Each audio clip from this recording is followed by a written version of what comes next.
Hello beavers, welcome to filmi craft. நான் உங்கள் அருண். இந்த எபிசோட நான் பார்க்க போகிற படம் 2025 ஃபிலிம் ஃபெஸ்டிவல்ஸில் வெளியான கூட 2026 ஒரு அமெரிக்கன் கிரைம் த்ரில்லர் படமாக வெளியான டெட் மேன்ஸ் வயர். இப்போ இந்த படத்துடைய கதைக்களம் முதல்ல February 8, 1977 அப்போ நடக்கிறதாக, அதுவும் இந்தியானா போலீஸில் நடக்கிறதாக கதைக்களம் சித்தரிக்கப்பட்டிருக்கு.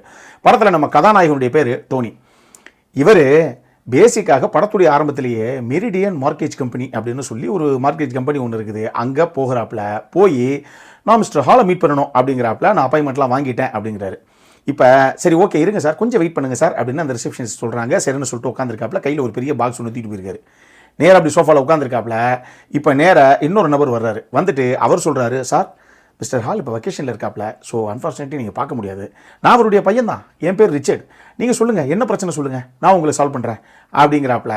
அப்படியா, சரி ஓகே, அவர் லெட்டா இல்லை, நீங்கள் இருந்தால் கூட ஓகே தான், என் பிரச்சனையை சால்வ் பண்ணிக்கலாம் அப்படின்னு சொல்லிட்டு வாங்க நம்ம தனியாக பேசுவோம் அப்படின்னு சொல்லி நம்ம ஆள் போகிறாப்புல. அந்த ரிச்சர் கூட உள்ளே போனது தான் தெரியும். கொஞ்ச நேரத்தில் டப்புன்னு அந்த கையில் கொண்டு அந்த பாக்ஸை அப்படி பிரித்து போட்டு உள்ளேருந்து ஒரு ஷார்ட் கன் எடுத்து அந்த ரிச்சருடைய பொட்டிலே வச்சு, ஆக்சுவலி சொல்ல போனால் அது பொட்டிலே இல்லை, புறணிலே வச்சு, இப்போ நான் சொல்கிறது இங்கே நடந்தாகணும்.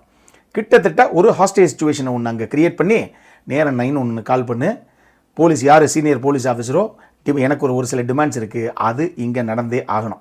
நேஷனல் டெலிவிஷன்ஸ்லாம் எத்தனை பேர் இருக்காங்க, எல்லாத்தையும் இங்கே வர சொல்லு அப்படின்னு சொல்லி ஒரு மிகப்பெரிய போராட்டம் மாதிரி ஒரு சம்பவத்தை கையில் எடுக்கிறாப்புல நம்ம கதாநாயகன். இதுக்கப்புறம் இந்த கதையில் என்ன தான் நடந்தது, இதுதான் இந்த படத்துடைய மொத்த கதையை.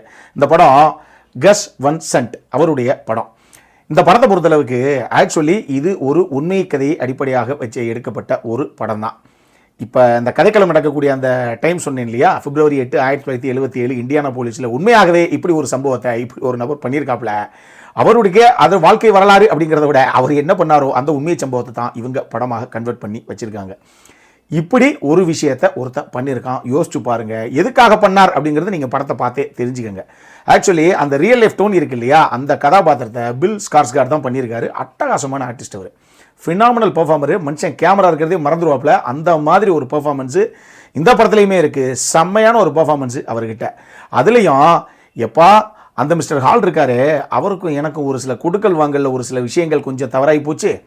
நான் ஒன்று நினைக்க, அவர் ஒன்று பண்ண, வேறு மாதிரி சம்பவமாகி போய் கடைசியில் நான் ஏமாற்றப்பட்டேன் அப்படின்னு சொல்லி ஒரு ஏமாந்தவனுடைய வெறி எப்படி இருக்கும். அதுலேயும் துப்பாக்கி கையில் வச்சு, அதுவும் அவருடைய பையனே அந்த துப்பாக்கி நுனைக்கு முன்னாடி மாட்டினா எப்படி இருக்கும் அப்படிங்கிறத அந்த அளவுக்கு வெறித்தனமாக பர்ஃபார்மன்ஸில் கொண்டு வந்துருப்பாப்புல. ஒரு வசனமே ஃபயராக தான் இருக்கும். அந்த மாதிரி வெறி பிடிச்ச மாதிரி தான் அந்த பேசுவாப்புல. அட்டகாசமான ஒரு பர்ஃபார்மன்ஸு பில் ஸ்கார்ஸ்கார்ட் கிட்ட இருந்து. பட் இந்த படம் ஆக்சுவலி ஆரம்பிக்கும் போதே எனக்கு முதல்ல அந்த பாக்ஸோட ஹீரோ அந்த மார்க்கேஜ் கம்பெனிக்குள்ளே போகும்போதே இது இந்த அது மாதிரியே இல்லை அப்படிங்கிற ஒரு ஃபீல் தான் கொடுத்தது. எது அப்படின்னா 1975 தானே தலைவன் சிட்னி லுமட்டுடைய இயக்கத்தில் வெளியான டாக் டே ஆஃப்டர்நூன். ஒரு பேங்க் ராபரி படமாகட்டும், இல்லை ஒரு ஹாஸ்டேஜ் சிச்சுவேஷனை திடீர்னு 1-2 பேர் சேர்ந்து வந்து கிரியேட் பண்ணுறாங்க ஒரு இடத்துக்குள்ள அப்படின்னா, அந்த மாதிரி படங்கள் நீ எவ்வளவு உருண்டு பிறண்டு எழுதி கடைசியாக படமாக்கினாலும் டாக் டே ஆஃப்டர்நூனுடைய ரிசம்பிளன்ஸ் இல்லாமல், இன்ஃப்ளூயன்ஸ் இல்லாமல் அந்த கதையை உங்களால் ப்ரெசென்ட் பண்ணவே முடியாது. ஏற்கனவே டாக் டே ஆஃப்டர்நூன் நம்ம விமர்சனம் பண்ண படம் தான், வேற விதமான ஒரு கல் கிளாசிக். அந்த படம் அட்டகாசமான படம். ஸ்டார்டிங்லேருந்து எண்டிங் வரைக்கும் இன்றைக்கி என்ன நடக்க போதோங்கிற சீட் எட்ஜில் நீங்கள் இருப்பீங்க. இது வரைக்கும் அப்படி ஒரு படம் கேள்விப்பட்டதே கிடையாது. அப்படின்னா நம்ம விமர்சனம் பண்ண படம் தான் டாக் டே ஆஃப்டர்நூன், 1975 படம். அது மிஸ் பண்ணாமல் பாருங்கள். அந்த படத்தில் தானே தலைவன் அல் பாச்சினோ அவர் தான் ஹீரோ. அவர் இதே மாதிரி தான் ஒரு பேங்க்குள்ள ஒரு பாக்ஸோட போவாப்புல உள்ள. அது என்ன சம்பவம் நடக்குது அப்படிங்கிறது போனதுக்கப்புறம் உங்களுக்கு தெரியும். இந்த படத்தில் பில் ஸ்கார்ஸ்கார்ட் உள்ள அந்த பாக்ஸோட போன உடனே ரைட் இது அல் பாச்சினோ வந்த மாதிரி இருக்குல்ல அப்படின்னு பட்டுன்னு நேரம் அங்கே தான் நமக்கு ஞாபகம் போச்சு.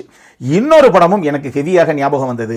அது இப்போ ஒரு 2-3 நாளைக்கு முன்னாடி அப்புறம் என்ன எபிசோடு நம்ம ஒரு 3 படங்கள் ரெக்கமெண்ட் பண்ணியிருந்தோம். அதில் 2025 வெளியான ஸ்ட்ரான்னு சொல்லி ஒரு படம் ஒன்று பண்ணியிருந்தோம். அட்டகாசமான படம், நம்மளை மனசை உருக்கி கண்களில் குளமாக தண்ணீரை வர வைக்கக்கூடிய ஒரு படம் இது. இத்தனைக்கும் ஒரு சீட் எட்ஸில் இருந்த படம், தமிழ் டப்பிங்கில் வேறு அந்த படம் அவைலபிளாக இருக்குன்னு வச்சுக்கோங்களேன். அந்த படத்தை இப்போ தான் ரெக்கமெண்ட் பண்ணியிருந்தோம் அந்த 3 படங்களுக்கு மத்தியில்.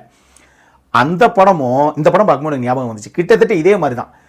ஏதோ ஒரு சிஸ்டத்தினால இல்லை ஒரு கார்பரேட் கம்பெனினால ஒரு மிகப்பெரிய இழப்பை சந்தித்த ஒருத்தன் இல்லை ஒருத்தி, அவங்களே மகனே இன்னைக்கு 2ல் 1 பார்த்துறேன்டா அப்படின்னு துப்பாக்கி கையுமா ஒரு இடத்துல களத்தில் இறங்கினாங்கன்னா, ஒரு ஹாஸ்டேஜ் சிச்சுவேஷனை கிரியேட் பண்ணாங்கன்னா என்ன ஆகும் அப்படிங்கிறத தான் அந்த ஸ்ட்ராவும் பேசின படம். அதனால எனக்கு ஸ்ட்ராவும் இந்த படம் பார்க்கும்போது ஞாபகம் வந்தது. பட் இந்த படம் நிச்சயமாக ஸ்ட்ராலவு கிடையாது, உண்மையை ஒத்துக்கணும்.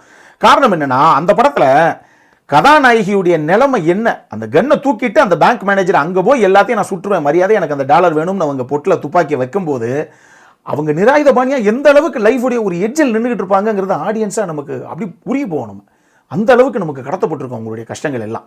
இந்த படத்தில் உண்மையாகவே ஹீரோவுக்கும் இந்த மார்க்கெட் கம்பெனியுடைய ஓனராக இருக்காருல்ல மிஸ்டர் ஹாலு, அவருக்கும் என்னதான் வாக்கியா தகராறு அப்படிங்கிறத ஜஸ்ட் டைலாக்ல டப்பு டப்புன்னு அப்படி சொல்லிட்டு போயிருப்பாங்களே தவிர இந்த கதை பரபரப்பாக தான் இருக்கும். ஆனால் ஸ்ட்ரா அளவுக்கு பயங்கர எமோஷனலாக ஒரு கனெக்டை கொடுக்குமா அப்படின்னு கேட்டிங்கன்னா நிச்சயமாக அது கிடையாது. அதில் தான் இந்த படம் கொஞ்சம் மிஸ் அவுட் ஆயிடுச்சுன்னு நான் சொல்லுவேன். அதனால தான் ஸ்ட்ரா அஹெட்டாக இருக்குது இந்த படத்தை விட. பட் இந்த படம் டெஃபினட்டாக ஒரு நல்ல படம் தான். ஆனால் அந்தளவுக்கு எதிர்பார்க்காதீங்கிற அந்த எக்ஸ்பெக்டேஷனை கிளியராக இங்கே நான் செட் அவுட் பண்ணிடுறேன். இந்த படத்தில் சினிமோட்டோகிராஃபி ஆகட்டும், எடிட்டிங் ஆகட்டும், படத்துடைய மியூசிக் ஆகட்டும் நல்லா இருந்தது. சவுண்ட் டிசைனிங் ஒர்க்குமே இந்த படத்தில் சூப்பராகவே இருந்தது.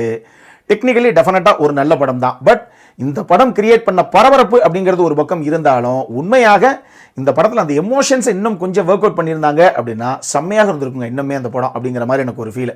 இத்தனைக்கும் இந்த படம் முடிஞ்சதுக்கப்புறம், அதாவது இவங்க எடுத்த இந்த படம் முடிஞ்சதுக்கப்புறம், நான் சொன்ன மாதிரி 1977 இந்த உண்மை சம்பவத்தை பண்ண ஒரு நபர் இருக்காப்புல டோனி, அந்த லைவ் ஃபுட்டேஜஸ் எல்லாம் வந்து வச்சுருந்தாங்க உங்கள் பின்னாடி என்கிரிட்டில். அதனால் பார்க்கணும்னா அதையும் சேர்த்து பாருங்கள். நல்ல படம் தான், பொறுத்து போலனா தாராளமாக பார்க்கலாம். அந்த மாதிரி ஒரு படம் அந்த கேட்டகரியில் தாராளமாக நீங்கள் பார்க்கணும் அப்படின்னா பார்க்கலாம். அடல் காரண்டை பொறுத்தளவுக்கு இந்த படத்தில் எதுவுமே கிடையாது. இது தாராளமாக ஃபேமிலியோடு உட்காந்து பார்க்கக்கூடிய ஒரு படம் தான். அப்புறம் என்ன, இதே மாதிரி இன்னொரு வீடியோவோட அடுத்த முறை உங்களை சந்திக்கிற வரைக்கும் இட்ஸ் அருண் சைனிங் ஆஃப்.